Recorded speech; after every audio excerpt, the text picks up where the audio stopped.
皆さんこんにちは。東京ベジライフのなつきです。タイのバンコクに到着しました。なんと3年ぶりの海外旅行ということで、実は、コロナ前に最後に行った、外国もタイだったんですけれども、そのタイに帰ってきました。で、今回は2週間本当にノープランで、全然もうこのホテルぐらいしかまだ決めてないんですけど、この後ね、いろいろタイの、バンコク以外のところにも行こうかなと思ってるんですけど、2週間滞在するので、ビーガンフード、美味しいビーガンフードとか出会ったものなどなどをご紹介していければと思います。はい、今日はタイでの旅行記第1弾バンコク編としてフードアクティビティに分けてお届けしていきます。タイはもともと仏教の影響で菜食の人が一定数いることと、外国人の多様なニーズに合わせて比較的ベジフレンドリーな国と言えるかと思います。バンコク市内のあちこちにあるセブンイレブンではプラントベースのミルクの品揃えが豊富。ただしラクトソイというブランドは豆乳ベースですが牛乳が入っているので注意が必要です。こちらはコンビニで見つけたチンして食べられるプラントベースのガパオライス。黄色と赤のこれらのマークは J といって、ネギ類やニンニクなどの5訓抜きのオリエンタルビーガンの印になっています。商業施設の中でお安くいろいろなお料理が楽しめるおなじみのフードコートでもベジタリアン専門店が。タイではベジタリアンは通じますが、ビーガンはまだあまり浸透していないため、ベジタリアンメニューでも乳製品、卵を入っていることが多く、注文前に確認した方がいいでしょう。バンコク市内のレストランはビーガンバンコクで検索すれば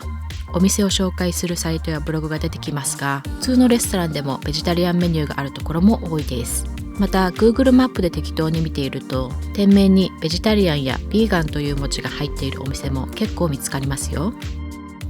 バンコクで一番美味しかったご飯はこちら、バーンインオリジナルプラントベーストキッチン。タイに数店舗展開するタイ料理レストランバーンインのビーガン店です。ザ・マーケットというショッピングモールの3階にあります。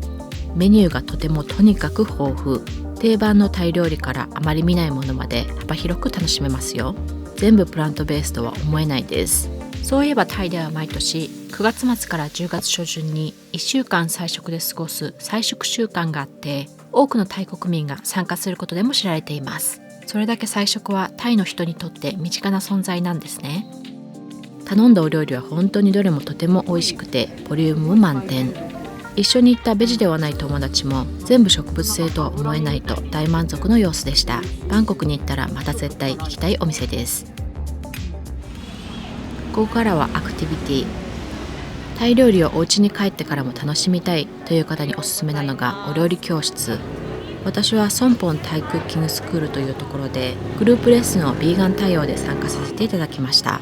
マーケットで食材の説明をしてくれて勉強になるだけではなく、先生の盛り上げ方がうまくてエンターテインメント性も抜群。先日お料理教室での様子は別動画でシェアしていますので、ぜひ見てみてくださいね。バンコクを歩き回って疲れたらタイマッサージ。マッサージのお店はたくさんあるのですが、こちらヘルスランドは前からバンコクに来ると必ず来るお店です。店内は清潔で安定的なサービスが魅力。2時間650バーツのコースを満喫しました。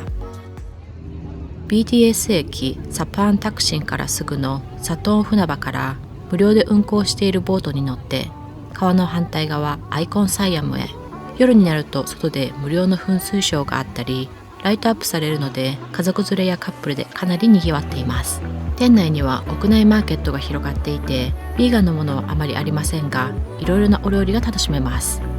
そしてこのアイコンサイアムから出発のクルーズがおすすめ。いろいろなクルーズがありますが、今回はディナー付きのナイトクルーズへ。ロマンチックな夜景を楽しむのもよし、レディーボーイのショーを楽しむのもよし、インド人とダンスを楽しむのもよし。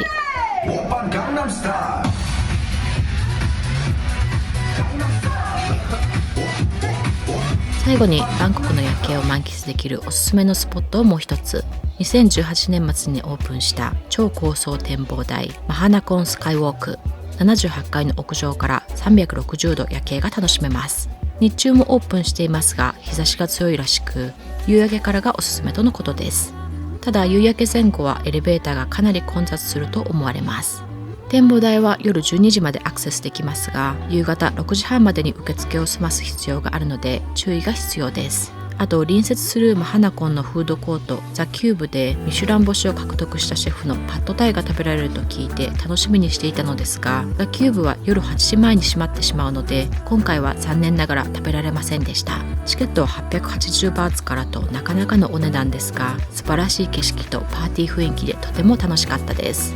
また行くかはわからないけれど一度は行く価値ありと思います。今日もご視聴ありがとうございました。次回は体力大きいパタヤ編をお届けしていきますのでお楽しみに。それでは See you next time!